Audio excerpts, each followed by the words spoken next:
Assalamualaikum everyone, I hope so you all will be fine. Today I was sitting in my lounge and the center table of my lounge was looking really empty and I thought that I have to make something for it. And tada, here it is. I have made this elegant looking showpiece for my center table. You can make it too by taking 10 tablespoons of water, 12 tablespoons of ADX craft glue.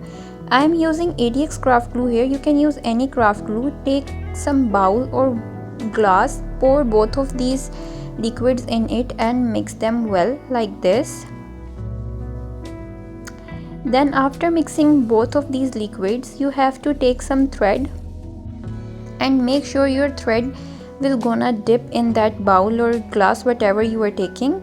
After wetting that thread, you have to take balloon, like I'm taking one red balloon. You have to put that thread on it in whatever direction you want. I am just putting around the thread in regularly, or I don't know where the thread was going and where the balloon was going. Balloon will look like this. You have to leave the balloon for a night so it can get dry.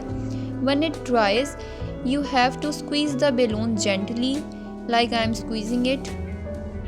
After this step, you have to pop the balloon out of this thread nest and you have to cut off those extra threads coming out of its neck with the help of scissors. As you can see, I'm cutting those extra threads, and after cutting that, your nest is ready. Ta-da! Here it is. Your elegant looking decent showpiece or decoration piece is now ready. You can place it on table or you can hang it as well. So please, if you like my video, subscribe my channel and take care of yourselves. Bye bye.